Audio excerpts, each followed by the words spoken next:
So Lynn Christian from Soul Salt. This is Lynn Coaches Live. And again, we have in studio here, Chloe Riley, who's been on this adventure of career reinvention. And Chloe, since we last spoke, you've shared some, I don't know if the word is concern, but the thing you're bringing into today's session is this question about how come I can't take stock of my wins? How come I can't look at my accomplishments and feel some gratification? Is that correct? Yes. Yeah, absolutely. And you saying, how can I not take stock of my wins, or why can't I take stock of my wins? That is really resonating. I just wrote a couple notes here and just said, I feel like we have revisited even the same note, but I had said, even after 6 months now of doing this it's kind of an audio podcasting experiment that's more music. It has like a music and narrative focus, and kind of looks at what it means for us to be alive right now. So even after 6 months of committing to and creating this, the voices have definitely gotten quieter, but yes, I'm still just periodically having this fear or these voices that are saying, why are you still doing this? It's indulgent. It's not professional. You can't keep up with it. You've trapped yourself in yet another content wheel, is some of the voices that are still coming up around that. And yeah, it does feel like sometimes it feels like acknowledging the wins is what makes those voices creep up a little bit, if that makes any sense. It does, and it makes sense to you. And so I guess the question is, what's the real challenge here for you right now? What's the underlying challenge of this dynamic? Well, the challenge is that I feel rationally like I can take a step back and say, I know I'm doing good work, and work that feels in alignment with who I am, and work that has taken, it has taken a lot of like energy to get to this place of even being able to create work that feels lined up with who I am.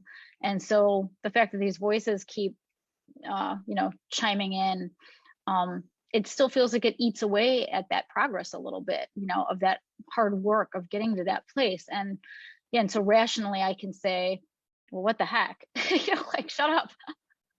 But it doesn't really stop them always from coming at me. And so they seem to come up when I'm, in that flow and in the doing of the work. And so I guess, yeah, how I can see it, but it still is hard to make it stop, I guess. So it sounds like the challenge you want is to make it stop. Yeah. Okay. Yeah. Yes. Yeah, definitely. Okay.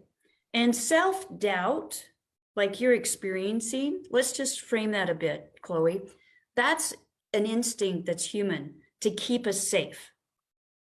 It's that thing that your toes are dangling over a cliff and it's saying, are you sure you want to jump? That's 20 feet. You're a human. And so when we're on cliffs and our toes are dangling and it's 20 feet or more, that little voice keeps us alive. However, it sounds like it's coming in when it's taking away joy. It's taking away a sense of, no, I'm doing what I want to and what I need to, and I'm on a right path. Is that correct? Yes. So what if the goal is no longer to get it to stop, just realizing it's going to be in there, part of the autonomic nervous system? What could be a better frame of what it could look like in the future versus having it stop? Well, what it could look like, and I feel like what I've been trying to get it to look more like, is just noticing it and knowing that it's a thing that happens, and not letting it have so much power, or just kind of, okay, that voice is there and that happens, and I don't have to listen to it, or I don't have to allow it to affect my work or my sense of purpose. Or yeah, that's what I'm hearing is, so maybe what would it be like if we had that tally list of accomplishments or what your path looks like? Maybe even use your creativity and say, my path is I do this many hours on the Alive Hour. And every once in a while I have this fun by sending out the magic badges. And every once in a while I have this fun by doing the magic edition that only subscribers get. What if you could draw out the path, and then when those voices come up, you can just point to the path and say, I'm on a path. I don't know who you are, but you don't belong here because I'm on a path. Look, I'm on track. I like that a lot. So maybe play with that idea. The underlying premise here, Chloe, is we'll always have those voices. They're trying to keep us safe. That doesn't mean that they're useful.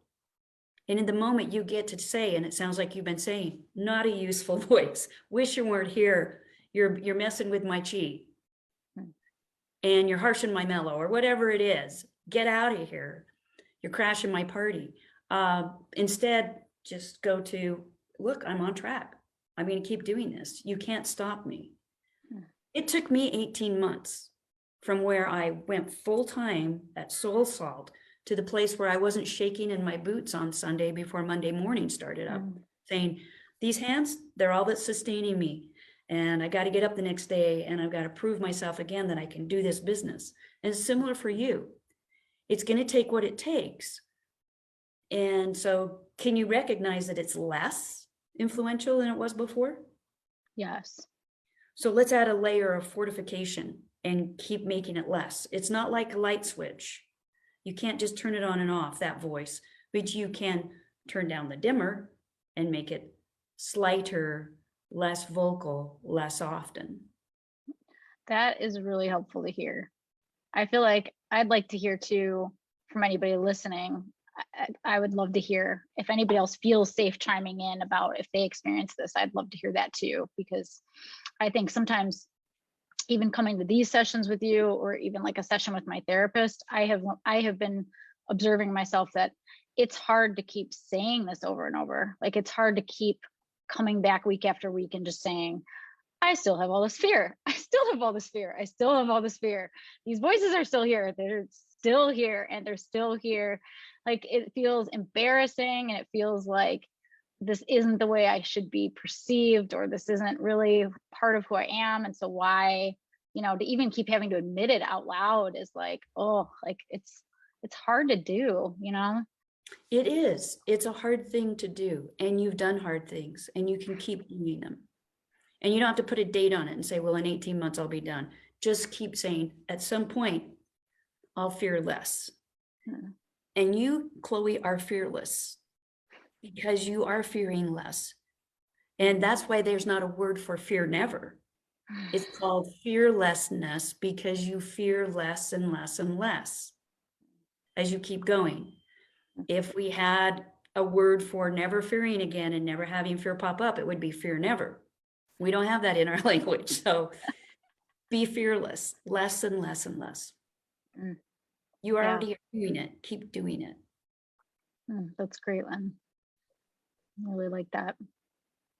So do you know what you're going to be doing now? Yeah, well, I think I'm just going to take some real comfort in what you just identified, which is that I'm not alone in this and that other people feel it, which actually is a very comforting thought, even hearing what you just told me of your kind of microcosm story of going through this and how long that took. Because sometimes I'm looking at, okay, I've been doing it for 6 months, like, and yes, to your point, it has gone down, but actually, some days you feel like, okay, when is it really going to go away or go down? So that's really helpful. And I really like the idea of laying out the path more and being able to point to the path and, and really being able to see, hey, I'm on this path and I have these goals I'm reaching for myself, even if they're small or fun or, goals with the purpose of giving me joy in doing them and following them. And that feels like a concrete thing I can point to when the voices come up. Sounds like you have a plan. Thanks, Lynn. Yeah, let's go do this. Let's go be fearless.